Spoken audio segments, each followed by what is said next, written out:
इमरान खान साहब को जेल में गैर कानूनी तौर पर रखा गया है, झूठे पर्चे बनाए गए उनके। इमरान खान पाकिस्तान का हीरो है, पाकिस्तान के अवाम के दिलों में रहता है, पाकिस्तान के अवाम की अक्सरियत उसे कबूल करती है, दुनिया के अंदर भी पाकिस्तान का बेहतरीन रिप्रेजेंट करने वाला है। हम इस चोरी को छुपने नहीं देंगे, इस डाके को लोगों की ज़हनों से महव नहीं होने देंगे। 12 अप्रैल को मीटिंग है बलूचिस्तान में, कोयटा में, और फिर 13 अप्रैल को कशीन में अवामी इज्तिमा है, और उसके बाद फिर पूरे पाकिस्तान में इज्तिमात होंगे, आपस में बैठकर फैसले करेंगे और हम ताक़ुब करेंगे उनका जिन्होंने अवाम का हक छीना है और अवाम के हक पर डाका डाला। मुझे उम्मीद है कि इंशाअल्लाह सब दोस्तों ने, हम सब ने कोशिश की होगी कि अल्लाह ने ये जो ज़ियाफ़त का दस्तरखान बिछाया था और वो मेज़बान था और हम सब को मेहमान बनाया था, मुझे उम्मीद है कि हमने इससे भरपूर इस्तेफ़ादा किया होगा। और खुदा न खास्ता अगर कभी कोई कोताही भी हुई है तो ये जो आखिरी दिन है, ये आखिरी दिन है, इनमें भरपूर इस्तेफ़ादा करना चाहिए, अपने खुदा के करीब हो जाना चाहिए, दिल में खुदा को ले आना चाहिए, इसकी याद, जिक्र और मोहब्बत को ले आना चाहिए।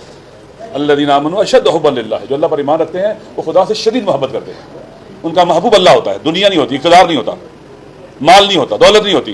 कुरान कह रहा है अल्लज़ीना आमनू अशद्दु हुब्बन लिल्लाह, जो ईमान लाए हैं वो अल्लाह के साथ शदीद मोहब्बत करते हैं। अगर शदीद मोहब्बत नहीं है तो अपने ईमान के बारे में फिर शक करना चाहिए। तो बहरहाल ये आखिरी अय्याम जो हैं ये बेहतरीन फुर्सत है, ये बख्शिश का महीना है। खुदा की बारगाह में कोई चला जाए ना, खुदाया मैं तेरा गुनहगार बंदा हूँ, मुझे माफ़ कर दे, वो करीम रब है, वो माफ़ कर देता है। इन अल्लाह यग़फ़िरुज़्ज़ुनूब जमीअ, वो सारे गुनाह बख्श देता है।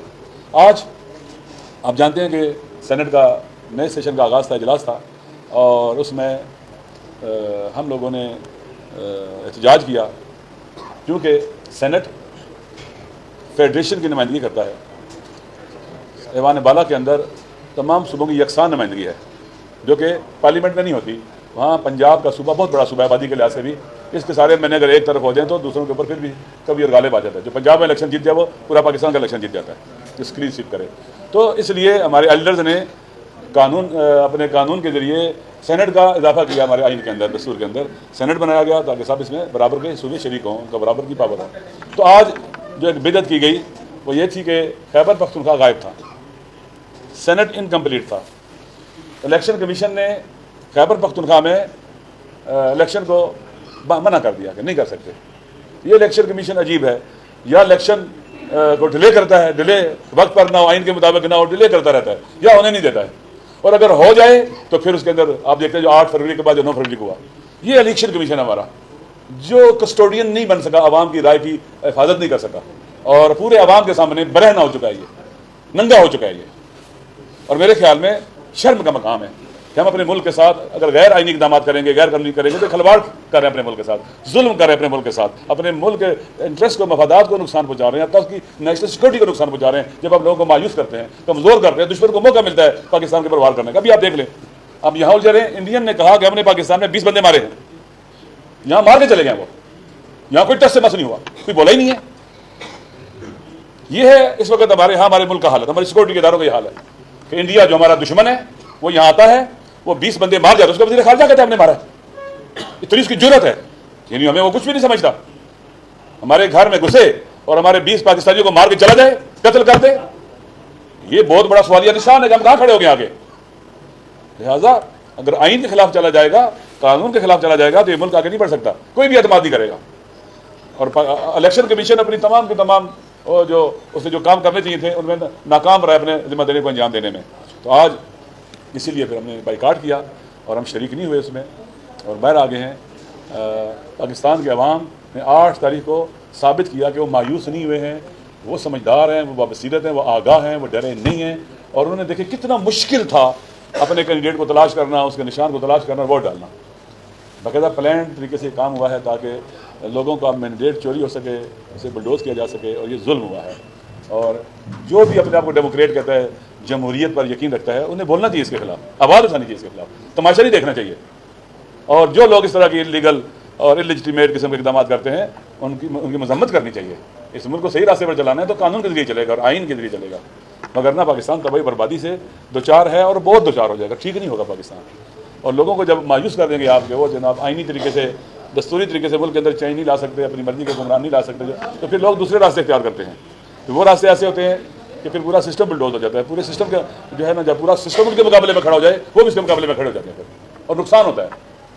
और लेकिन अवाम ने ये साबित किया, पाकिस्तान के अवाम ने, कि अपने वतन के साथ खड़े हैं, वतन के आइन के साथ खड़े हैं, वतन के कानून के साथ खड़े हैं, और अपने हुकूक से, अपने राइट से 1 इंच पीछे जाने को तैयार नहीं है। तो मेरे ख्याल में यह वक्त है कि आज पहला सेशन है सेनेट का और नए साल का आगाज़ है इनका, तो चाहिए कि पाकिस्तान के आइन के लिए उठा जाए, खड़ा हुआ जाए, कानून के लिए खड़ा जाए, ताकि हमारा मुल्क बेहतर से बेहतर हो सके। वरना दुनिया के ममालिक जो है पहले हम उनकी निगाहों में गिर चुके हैं, जो धांधली की है 9 फरवरी को, मज़ीद ये चीज़ें जो है ना नुकसान पहुँचाएंगी। और खैबर पख्तूनख्वा के अवाम हों, बलूचिस्तान के हों, सिंध के हों, पंजाब के हों, इन सब के हुकूक़ का ख्याल रखना चाहिए। और जो सियासतदान हैं, जो हुक्मरान हैं, अभी इनके पास पावर आ गई है, छीनी हुई पावर, इलीजिटिमेट पावर, इलीगल पावर जिनके हाथ में आ चुकी है, उन्हें खौफ खुदा करना चाहिए और पाकिस्तान पर रहम खाना चाहिए।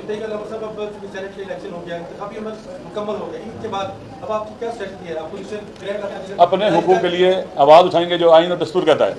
हम इस चोरी को छुपने नहीं देंगे, इस डाके को लोगों की जहन से महव नहीं होने देंगे। लिहाजा इंशाअल्लाह आप देखेंगे 12 फरवरी को 12 अप्रैल को मीटिंग है बलूचिस्तान में, कोयटा में, और फिर 13 अप्रैल को पशीन में अवामी इज्तिमा है, और उसके बाद फिर पूरे पाकिस्तान में इज्तिमात होंगे, आपस में बैठकर फैसले करेंगे और हम ताक़ुब करेंगे उनका जिन्होंने अवाम का हक छीना है और अवाम के हक पर डाका डाला है। सब कुछ होगा, जलसे भी होंगे, रैलियाँ भी होंगी, और जो हमारा तजर्बा है उस पर भी अमल होगा इंशाअल्लाह। जी सारे इकट्ठे, बिल्कुल। इमरान खान साहब को जेल में गैर कानूनी तौर पर रखा गया है, झूठे पर्चे बनाए गए उनके ऊपर। आप सब देख रहे हो उनका क्या हाल हो रहा है। ये जो इद्दत केस बनाया गया, सैफर केस बनाया गया, या तोशा खाना केस बनाया गया, देख रहे हैं क्या इनकी हैसियत थी। और अदालतों के अंदर ये डिफेंड नहीं कर पा रहे। जिन जजों से इन्होंने फैसले करवाए उनको भी कल खुदा की बारगाह में हाजिर होना है, जुल्म का जवाब देना है।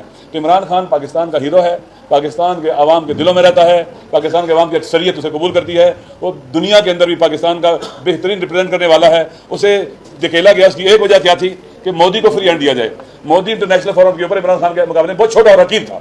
लिहाजा मोदी G20 करता है, उसको दुनिया का लीडर अमेरिका बना रहा है, और जो अमेरिका की जो जियो पॉलिटिक्स है, मतलूबा सियासी जोग्राफिया जो इस खिते के अंदर है, उसमें इंडिया अमेरिका का, साउथ एशिया का इजराइल बनाना चाहता है, उसको उसे ताकतवर और बाकियों को नीचे लगाना चाहता है। इंशाअल्लाह पाकिस्तान के अवाम कभी भी इंडिया के नीचे नहीं लगेंगे, ना किसी को लगने देंगे, लगाने वालों को भी उठा के बाहर फेंकेंगे।